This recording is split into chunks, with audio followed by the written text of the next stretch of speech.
Hello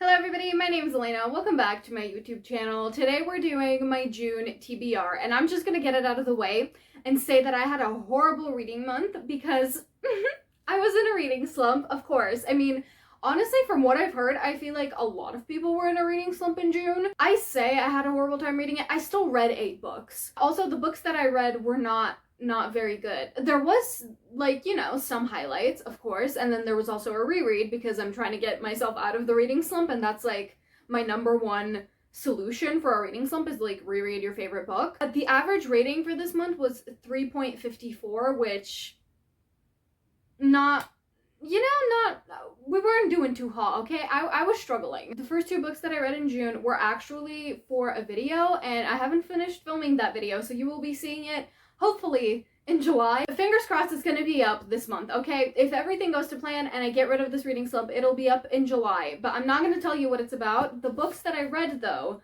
are Turtles All the Way Down by John Green and This Woven Kingdom by Tahara Mafi. We're gonna talk about this one first. I used to love John Green. John Green was kind of what I kind of started, I guess, reading. I read The Fault in Our Stars, I read Paper Towns, really liked both of them. I gave it 4 stars. If you don't know what this is about, it's about this girl named Aza, and she has OCD and anxiety, and I will say that is represented really well in this book, but I'm gonna get into it later. She is trying to be like a good friend and a good daughter, and she just has a lot on her plate, and she's really struggling with her OCD, and she has meds that she needs to take, but she's not really taking them because they make her feel gross and stuff like that, and she's just battling all these different things. Aza and Daisy decide to go on this kind of murder mystery kind of plot line where they're trying to find the dad of Aza's childhood friend. Does that make sense? They're trying to find this rich man because he's like missing or dead or presumed dead, but they haven't found him yet, so they're like trying to find him because there's like, I think there's a reward if they do, and then they want to split the money or whatever. I thought going into this book that it was going to be more about the mystery. It was definitely more about Aza and her OCD, so keep that in mind. Also, if you have OCD, I don't know if I recommend this book because it's very graphically described, and it made my skin kind of crawl while I was reading it, and I don't have OCD, so I don't know if it would be triggering for someone who does have OCD, so maybe just go into it cautiously. Maybe you can start the book and then decide if you want to continue, because as the book goes along, the OCD does get more destructive. So I just keep that in mind if you're wanting to pick this book up. But I think it's really good. I think the representation in it is really good.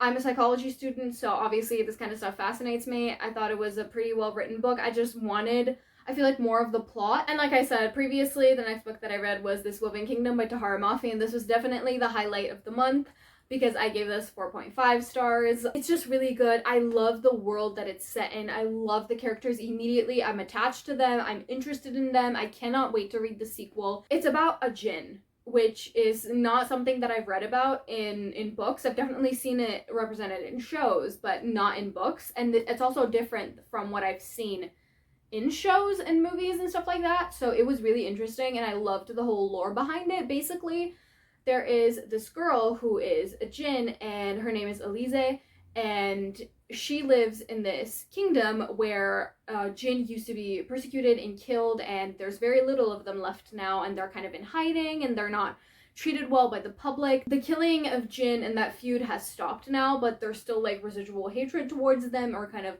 apprehensiveness, and she's working as a maid in this house, and she crosses paths with Kamran, which is the prince of this kingdom. And that's all I'm going to say, and I'm gonna let you go in kind of blindly into this. If that was not enough to convince you to read this book, I have to read you this one little quote. It's not a spoiler, it's just, I'm gonna set the scene for you.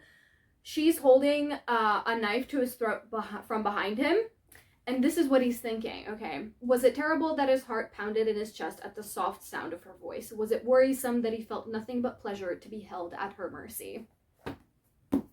Pick this up and read it, and don't be like me, and don't be scared to pick it up, because this, beautiful. Mwah. And then I felt the reading slump coming in, okay? I could feel it, I could sense it, and I had a moment of weakness, and I decided to read 3 werewolf slash shifter slash Omegaverse romances back to back. The first one that I read was Cold Hearted by Heather query. I am so sorry. I really liked the setting of this book because it's set in Alaska, and this is not, I think this is considered a shifter romance, but I will say it's not really focused on the wolves or the shifter part of it, which honestly kind of disappointed me. That's why I gave it 3.25 stars. I kind of wanted more of that aspect, but I loved the setting of it. I loved the found family, the kind of little small town. Basically, this girl is trying to get away from her ex, her past life, whatever. She hates it. She wants a new fresh start, so she goes to Alaska. And where she lives, it's basically this woman renting out like apartments or whatever. And next to her is this very grumpy, broody man that's really fucking tall and huge, because obviously that's how every man is described in these romance books. Listen, it was a fun time. I don't know what else to tell you. It was fine. If you're looking for more of the shifter or werewolf, wolf, whatever you would like to call it, side of things, maybe not this one. I also know it's a part of a series. I won't be continuing it. I just wanted to read it in the moment, and I enjoyed it, okay? 3.25 stars is not a bad rating. You know what is a bad rating? 2.5 stars, which is exactly what I gave Rabid by Ivy Asher and Raven Kennedy. I actually really enjoy werewolf romances, shifter romances, whatever you'd like to call them, Omegaverse romances, whatever the name is. I like them. I really enjoyed them. I really loved Bride by Ali Hazelwood. The reason why I don't read them very often is because of something that happened in this book. And it's when authors will use the shifter or wolf or werewolf side of things to excuse rapey or questionable behavior, which is what happened here. And I absolutely hated it. First of all, I liked none of the characters. It took like a solid 30% through the book for the actual plot that's on the back of the book to start plotting. Like, it felt like a really long prologue, the first 30%. The pacing was really off. I don't like the guy at all. I don't like the girl. I don't like the pack dynamic. And it was supposed to be like this ragtag pack, and they were all like really close. They weren't. Or at least if they were, it was not written very well, and it was not shown to me that they were close. It was just told, and I could see none of that connection. I'm pretty sure all of them hate each other and would rip their own jugulars out if they could. I just really hated this and would not recommend it. And the last one that I read was Psycho Shifters. This one was really entertaining. I give it 3.5 stars. It is, I guess, technically Omegaverse, but the only part of it that is Omegaverse is the rankings of Alpha, Beta, and Omega. That's the only part of it. The world building, I mean, there is no world building. The way that the author put a spin on the usual world of werewolves and shifters that you usually see in books was really cool. Basically, if you're an alpha, you're like the generals of the army or whatever, and if you're a beta, you're something else. I don't remember, okay? Don't ask. Every alpha that there is a man, and then there's this girl who is getting abused at home, and then she runs away, and they come to, like, test her out, and they find out she's an alpha, and she's a woman. And then she goes and meets these three guys, and it's a why choose romance. And they're all alphas, and it's kind of bordering on a bully romance, but it was still really entertaining. I don't think it was very creepy. It felt good, felt fine. It was pretty entertaining. That's really all I can say. I won't be continuing the series just because I hated the way that the first book ended, and it made no sense to me. Also, I hated one of the guys. I think his name's Asher. Hated him. But I did like Jax. I really liked Jax. So there's that, and that's all I have to say about it. If you want to read it, you can go ahead and read it. It's kind of an interesting spin on the usual shifter werewolf romance, but it wasn't anything like groundbreaking. And then I had the biggest L of this month, and I'm gonna ask my friend to please stop watching this when she sees this book because she really likes it. And I'm gonna be talking about The Great Gatsby by Scott Fitzgerald. The first half of this book, I thought that I wasn't understanding what the author was trying to say. And I thought I was too dumb to read this and understand this, and I thought it was my fault. When I finished this book, I realized that it was not my fault, and I understood everything perfectly. I just hated it. I hated the way that it was done, and I understand what the author wanted to do. I understand the commentary that was supposed to be in this and that was portrayed in this, but I think it was done very poorly. There's so much of this that can be cut out because it's not detrimental to the story, but the things that get interesting and like the plot twists, I guess, are so glossed over. I mean, at that point, does it really count as commentary on something if you're not even gonna comment on it, if you're just gonna show it? Like, I just really hated this book. I'm gonna keep it because, like, the cover's pretty or whatever, and maybe I'll come back to it when I'm older, and maybe I'll really like it back then, but I really hated this, and I give it 2 stars, and I'm sorry about everyone that really likes this book, okay? It's nothing personal. I just really didn't like it, and the whole thing about the American dream, what is the American dream? What is the American dream? I didn't understand. Was it, like, big fancy cars and parties and cheating on women? Because that's all I gathered from this. Okay, enough. I'm not going to talk about this any longer. I gave it 2 stars. I hated it. And then to revive myself from the dead, obviously I decided to reread. And the first reread was Haikyuu Volume 1. This is a manga series. It's called Haikyuu. It's about volleyball.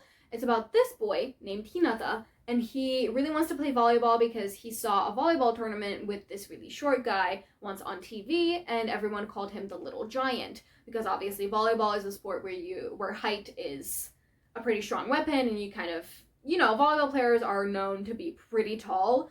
He's really short, so he's like, oh my god, if he's short and he can play volleyball, I want to do that too. And in middle school, the first match that he plays, he goes against this other school that's known as like a powerhouse school, like they're really good. He meets this boy called Kageyama, and they become rivals. So he's like, okay, perfect, I'm gonna go to high school, and then I'm gonna play him eventually. And they end up being on the same team. This is completed. This has 45 volumes. Highly recommend this. If you're not into manga or anime, this would be a good place to start. If you like sports anime and sports manga, this is really good. The anime is also phenomenal, so I highly recommend this, and I reread it and had an amazing time. I had a blast. And the last reread of the month was one of my favorite books of all time, and that is Lovers Like Us by Kristen Beccarici. This is the second book in the Like Us series. I usually talk about the first one, which is Damage Like Us, but we're talking about this one because this is the one I decided to reread. I didn't reread the first one just because I already have that one annotated and this one isn't, so I wanted to annotate it and stuff like that, which I did, and it looks lovely and beautiful and tabbed and highlighted. And if you don't know, the Like Us series is actually the sequel series to the Calloway Sisters series, and not a lot of people read it, and I'm so upset about it because it's literally just as good as Addicted Calloway, and I'm so mad. I'm gonna tell you the plot of, I don't know if I should even tell you the plot of the first book because I've talked about it so many times. Basically, Maximoff is the son of Lily and Lo from Addicted Calloway, and he needs to have, they all have 24/7 bodyguards with them because they're very famous. Obviously, they need them. So Maximoff gets assigned a new bodyguard, and his name is Pharaoh. You can read the Like Us series if you want to. It's completed now. It does have 13 books, but it is completed. They're all bodyguard romances. They're really good. Some couples have multiple books. Actually, most couples have multiple books, and it's just really good, and I highly recommend it. And I gave this obviously 5 stars, but I'm not counting it as a 5-star of like the month because I mean it was a reread. Of course it was going to be 5 stars. And that is everything that I read in June. And just as like a little bit of information, I'm not going to be doing a TBR video for July because I'm not trying to put myself into more of a reading slump, but there will be some quite fun videos out, I feel like, so I guess you can look forward to that. But thank you so much for watching. You can like, comment, subscribe if you would like, and I will see you in my next video. Bye-bye.